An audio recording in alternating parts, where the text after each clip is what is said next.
16 € kostet dieser Duft. Kommt der irgendwie bekannt vor, der Flakon, oder? 16 €. Ja, dazu jetzt gleich mehr. Tasman Paris Blue heißt dieser Duft. Und ist er denn für 16 € auch zu gebrauchen? Gut, in ein Flakon, was einem doch schon sehr ähnlich vorkommt zu einer anderen großen, teureren Marke. Yes, mein Name ist Dennis und wir gehen gleich mal rein in Tasman Paris Blue. Ja, der ist mir einfach so eigentlich über im Internet unter meinen Augen gekommen und dann habe ich einfach mal geschaut und ich sehe 16 € und das hat mich einfach mal interessiert wegen dem Flakon schon, der übrigens aus Glas ist, ob sich dieser Duft wirklich lohnt und ob das ja ein Nachbau ist von irgendeinem Search-of-Duft. Ich muss sagen, gleich vorweg, irgendwie nicht. Nee, ich wüsste jetzt nicht, ich kenne natürlich auch, ich habe sehr viel Search-of-Düfte. Inzwischen geht die Marke, ja, ist sie raus bei mir, weil wenn ich dann so sehe, was da rausgehauen wird in nächster Zeit, irgendwelche 1 bis 9 Düfte, so werden sie dann auch genannt. Denn Düfte, die über 1000 € kosten, die Qualität von Search-of in den letzten Jahren meiner Meinung nach hat extrem nachgelassen. Ich habe noch alte Versionen hier, aber der Flakon, es hat mich einfach interessiert und ich müsste überlegen, ich habe jetzt gerade irgendwie nicht so im Kopf, welcher Duft das vielleicht sein könnte. Deswegen kann ich da nichts zu sagen und deswegen sage ich, für mich jetzt aktuell, nö, nicht wirklich. Es ist ein, wie soll ich sagen, ein sehr schwieriger Duft, der aber irgendwie cool ist, weil er hat eine Fruchtigkeit, er hat eine Vanille, er hat Weihrauch. Ich muss mal gucken, was da alles so drin sein soll. Ja, Weihrauch nehme ich aber nicht wirklich wahr. Man hat ein bisschen Pfeffer, ja, also rosa Pfeffer, ja, so minimal. Dann haben wir Bergamotte, wir haben Zedernholz, Rose, Jasmin, Ylang, Vanille und Oud. Ja, also Oud nehme ich auch den ganzen Tag nicht wahr. So ein bisschen wirklich Vanille, extrem schon cremig, coole, wirklich süße, coole, cremige Vanille, die wirklich mal ein bisschen anders riecht, als ich das eigentlich sonst so überall habe. Und ich habe, wie gesagt, sehr viel Düfte. Kann man machen, der Sprüher gleich mal vorweg. Kann man auch nicht meckern, nochmal 16 €. Aber warum sollte der Sprüher auch, ja, ich lasse das mal so stehen. Der Deckel ist natürlich anders. Ja, kann man so machen. Kann man so machen. Also die haben einige Düfte, die so ausschauen und so weiter. Aber der Duft hat was richtig gleich Vanilliges. Vielleicht ein bisschen, ja, süßlich, klar. Bergamotte, Weihrauch nehme ich nicht wirklich wahr. Ylang schwingt mit, klar. Das ist so eine Rose. Also nicht so eine typische Rose, die ihr so, es ist irgendwie auch gar nicht. Es ist wirklich ein,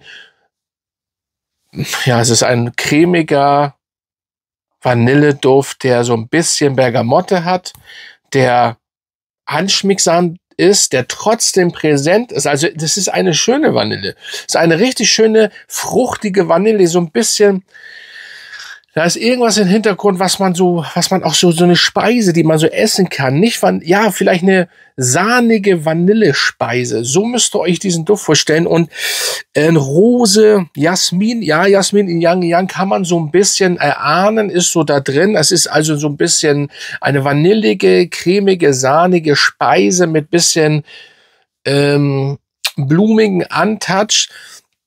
Bergamotte und rosa Pfeffer, ja, okay, den nimmt man schon wahr, das macht so ein bisschen den Duft auch aus. Also, es war im Endeffekt, ich kann nicht so viel mehr über diesen Duft sagen, außer dass ihr das mal ausprobieren solltet, weil ganz ehrlich, für 16 €, ihr müsst allerdings auch manchmal gucken, also er schwingt zwischen 16 und 58 €, aber man kann den für locker, wenn man den eingibt, bei Google könnt ihr den schon für 16 bis 20 € sehen. Und ganz ehrlich, das sind 100 ml. Zur Haltbarkeit kommen wir gleich. Und was ist das hier? Ein bisschen locker hier. Und es ist kein Fehlkauf. No way. No way. Und es ist ein schönes Teil, der wirklich am Anfang ein bisschen schwach, denkt ihr bei den ersten Sprühen, aber all diese ganzen Düfte, diese arabischen Düfte, was das, muss man schon gestehen, dass die immer so ein bisschen, ja, umso länger oder wenn man sie erstmal einmal gesprüht hat, sie kommen dann so in Wallung immer. Und er ist eigentlich gar nicht so stark, aber denn doch irgendwie präsent und schon, boom, hier bin ich, wirklich. Es ist ein Unisex, ja, kann man machen so. Unisex, weil wer also grundsätzlich auf cremige Vanille steht, mit ein bisschen Bergamotte, rosa Pfeffer verfeinert, so einen sahnigen so ein Abgang, dann ist das ein Duft. Und ich wüsste jetzt nicht, weil der Flakon jetzt so ausschaut, welcher Search zum Beispiel das sein könnte oder ob die so einen haben. Also die ich habe, da ist nicht so einer bei und deswegen ist es gar nicht so verkehrt. Jetzt kommen wir zur Haltbarkeit und da denkt man ja mit 16 Euro und so weiter. Ja, übrigens finde ich den nicht synthetisch. Also nicht so, wie man das denkt, weißt du, dieses typische. Nein, ist schon gute Verarbeitung, gut gemacht. Und das sagt mir dann auch wieder 16 Euro. Manche kosten, also es gibt welche, die diesen Duft locker für 250 Euro verkaufen würden. Locker. So, und da würde man dann eventuell was, keine Ahnung, den feiern. Weiß nicht, der ist auf Parfumo nicht gelistet. Also wer Bock hat, den da, also keine Ahnung, natürlich ist er nicht gelistet, glaube ich. Und auf jeden Fall ein schönes Teil. Und die Haltbarkeit geht an die oder beziehungsweise schon über die 8 Stunden hinaus. So, ich wiederhole jetzt nochmal. 16 Euro, ein guter Flakon, guter Sprüher, Haltbarkeit gut locker oder gut an die 8 und aufwärts.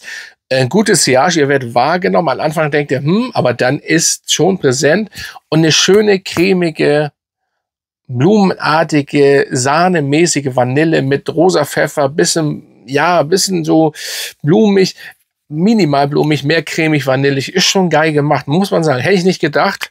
Also das ist auf jeden Fall kein Fehlkauf.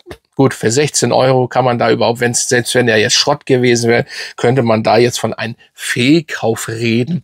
Ich bin der Meinung, nicht wirklich. Also wenn man jetzt hier sowas ausgibt oder irgendwelche anderen teuren Düfte, dann ist es auf jeden Fall ein Fehlkauf. Oder selbst im Designerbereich, wenn man so, sag ich mal, ab wann ist es? Also Fehlkauf kann man sagen, aber man bereut es ja mit 16 Euro nicht. Natürlich kommt da noch Versand zu, also ist man so bei 21 Euro, aber da kann man nichts zu sagen, wenn man 8 Stunden was hat und wenn es wirklich gut ankommt, der kam auch gut an. Ne? Also da hieß man, oh, du riechst lecker. Was ist das? Ja, und dann heißt es, was ist das, Alter? Ja, keine Ahnung im Endeffekt. Noch nie gehört, einfach mal ausprobiert. Flakon, dreist, muss man schon sagen, im Endeffekt. Ich will jetzt nicht den anderen zeigen hier. Ja, es ist schon, ja, nicht schlecht. Ihr könnt ja mal unterschreiben, wenn ihr den kennt oder auch später, wenn ihr den jetzt durch dieses Video vielleicht holen wollt, ob ihr einen ähnlichen Duft kennt, vielleicht von der Marke, wo ich Search auf, ne, was ich erwähnt habe, aber ich glaube nicht. Ich komme, wie gesagt, heißt ja nicht nur, weil sie den Flakon ähnlich gestalten, der ist ein bisschen länglicher hier, der 100, bei Search of ist der 100 ml ein bisschen breiter, aber es ist ja trotzdem, ne, und ja, der Deckel, was ist das eigentlich, der Adler und was das auch mal da sein soll, aber kann man schwer erkennen, die Fresse hier, ja, auf jeden Fall nicht schlecht, Herr Specht, solltet ihr mal testen. Also Tasman Paris Blue von der Marke Parfum La Charmeur oder wie auch immer, französisch, lassen wir so stehen. Auf jeden Fall 16 Euro mit einer OVP, die habe ich jetzt vergessen. Ist stabil, natürlich kennt ihr von so einen Marken. Ne, das können nicht mal Marken, die 500 Euro kosten, die Düfte können nicht mal so eine stabile OVP machen. Also, schreibt mal runter, kennt ihr den? Lasst einen Daumen da, folgt mir gern. Grüße gern aus an euch alle und natürlich an meine Mitglieder und dann bin ich raus. Und bis zum nächsten Mal, Freunde.